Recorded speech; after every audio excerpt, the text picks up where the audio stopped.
In a cold grey prison yard a group of men set their sights on their newest target, a quiet, unassuming black inmate, whose steady gaze and solitary demeanor mark him as prey to them. He's just another victim, a man stripped of his freedom and his dignity too, broken by the system to fight back, but appearances can be deceiving. The man they plan to break is no ordinary inmate, once the most feared Delta Force commander in the military. He led covert mission into enemy territory that others wouldn't dare attempt. His hands carry the weight of countless kills, each one a calculated decision made in the name of duty, framed for a crime he didn't commit. He is now a pawn in a larger game, and the gang has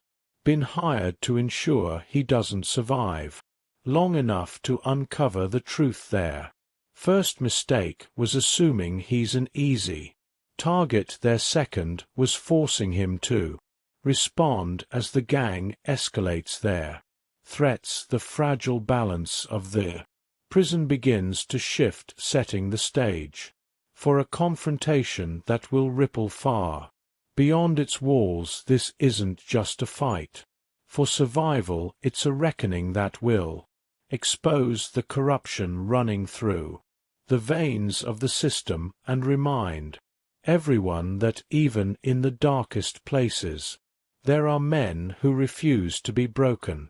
Before we go any further, comment where in the world you are watching from, and make sure to subscribe. The clang of the cell door reverberated through the block, a sharp reminder of the reality. Leon on Shadow Carter now faced inside the dimly lit space. He stood motionless, his imposing frame nearly filling the small room. His eyes, sharp and calculating, scanned his surroundings. The walls stained with years of neglect, the lingering scent of sweat and despair in the air. It was a far cry from the precision and discipline of his Delta Force days. He took a deep breath, his mind pulling him back to the mission that had defined his career in the deserts of Afghanistan. They'd called him the Shadow, a man who moved unseen, struck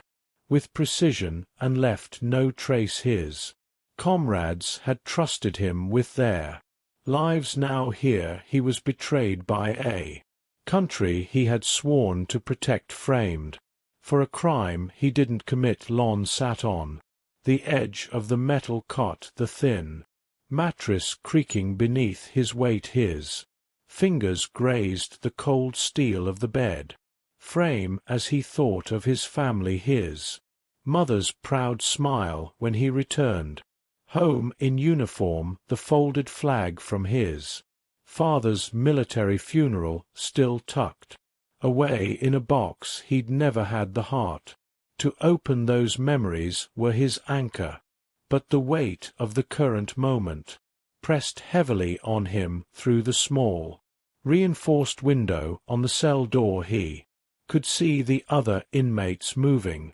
through the block. Tattoos marked Alliance's body language revealed intent. The lines between Predator and PRPR were clearly drawn, and Leon knew where he stood. A target, whispers had already reached him. The Iron Fangs, the self-proclaimed rulers of the yard, had taken an interest. He didn't know why yet, but he knew it wasn't good. Their stares during meal breaks, the subtle gestures in his direction, all spoke of violence simmering just beneath the surface. Leon clenched his fists, his knuckles white. "I've faced worse," he muttered to himself, the words barely audible. But even as he reassured himself, the question gnawed at him. How long could he last here before his enemies struck the doors? Observation panel slid open, and a guard's indifferent face appeared Visitor, the guard said. Leon rose, his mind already shifting gears. It had to be Jessica. Maybe she had answers, maybe she had hope, or maybe this visit would only deepen the mystery surrounding the betrayed Trill that had brought him here. Leon sat in the visitation room, his broad shoulders slightly hunched as he stared at the glass separating him from Jessica Green. She was a lifeline, the one person on the outside fighting to clear his name, but as her sharp eyes studied him, he knew she could see the cracks. He wasn't the unshakable Delta Force commander she might have imagined. Not here, not now. Jessica leaned forward, her voice low but urgent. Leon, I've been pulling every string I can find. The case against you is full of holes, but it's going to take time to expose them. Until then you have to stay safe. Leon's jaw tightened, his hand resting against the cool steel table. Safe? You don't know what it's like in here, Jessica. Every corner I turn, every breath I take, I feel it. This isn't like a battlefield where you know who the enemy is. Here, there, everywhere. Jessica frowned, her pen frozen over the notepad in her lap. The iron fangs, they're watching me, Leon admitted, his voice dropping to a near whisper. Sizing me up, it's only a matter of time before they make their move. His gaze faltered for a moment, his composure slipping. I've seen what they do to men in here, Jessica, and I don't know if I'm ready for it. Her expression softened, the usual sharp edge of her determination giving way to genuine concern. Leon, you've faced worse than these thugs. You've led missions that no one else would even dream of taking. You're one of the strongest men I've ever met out there. I had a team, I had control. His voice wavered slightly, and he clenched his fists. In here, I'm alone. I've seen men break in this place, strong men. I can't let that happen to me. Jessica's hand hovered over the glass, an unspoken gesture of support. You won't break. I know you won't, but you have to promise me something. If they come for you, you fight. Don't give them the satisfaction of seeing you afraid. Leon's eyes met hers, the fear giving way to a flicker of resolve. I'm trying, Jessica, but this place, it's a different kind of war.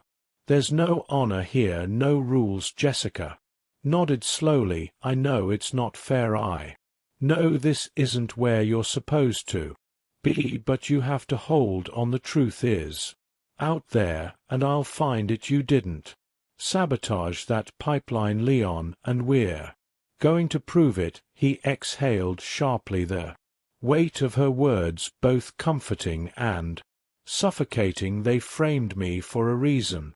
Someone powerful wanted me out of the picture, and they're not going to stop. The iron fangs, they're just the start. Jessica leaned back, her gaze steely. I'm already digging the evidence they used against you. It doesn't add up. I've found discrepancy in the witness statements, missing files, and the warden. She paused, her voice dropping. He's not clean. There's money moving through his accounts that shouldn't be there. Leon raised an eyebrow. You think the warden's involved? I'm not sure yet, but someone in this prison is keeping an eye on you, and not just the gang. Jessica replied. If I can find the connection, I can blow this wide open, but you need to give me time. The door behind Leon creaked open, and the guard stepped inside. Time's up, the guard said gruffly. Jessica's voice softened. Leon, listen to me. You're not alone in this. I'm with you every step of the way. Stay strong, fight back if you have to, but don't lose yourself in here. He stood slowly towering over the table, as he prepared to leave before turning. He met her gaze one last time just. Promise me you'll find out who did this. I need to know why they chose me, why they wanted me gone. Jessica gave him a firm nod. I won't stop until I get answers, and Leon, you've got more strength than anyone in this place. Don't let them forget that. As Leon walked back toward his cell, her words echoed in his mind. Strength, fight, survive. But even as he tried to hold on to those ideas, the truth gnawed at him. This place was wearing him down piece by piece, and the iron fangs were circling while waiting for the moment he'd slip. The mess hall was alive with the chaotic noise of clattering trays, muffled conversations, and occasional bursts of laughter that didn't reach Leon. He sat alone at one of the worn metal tables, his back instinctively to the wall, his sharp eyes scanning the room. It wasn't paranoia, it was survival. The iron fangs were there, scattered across several tables, their presence dominating the room like a pack of wolves staking their claim there. Tattoos, a mix of snarling beasts and crude symbols, marked them as predators. Leon knew better than to underestimate them. Their leader, Blair Hensley, sat at the center, leaning back in his chair, a smug grin plastered across his face as he scanned the room. Lay unfocused on the tray in front of him, overcooked pasta, something resembling bread, and watery beans. He ate slowly, forcing each bite down as his instincts screamed at him to stay alert. Every movement, every sound was catalogued in his mind. Hey, Carter, the sharp voice cut through the den, and the room seemed to quiet slightly. Leon didn't look up immediately. He knew better than to give them the satisfaction, but when the voice came again, closer this time, he raised his head. Blaze was standing a few feet away, his gang flanking him like hyena, circling prey. What's the matter? Sold your boy food not up to your standards?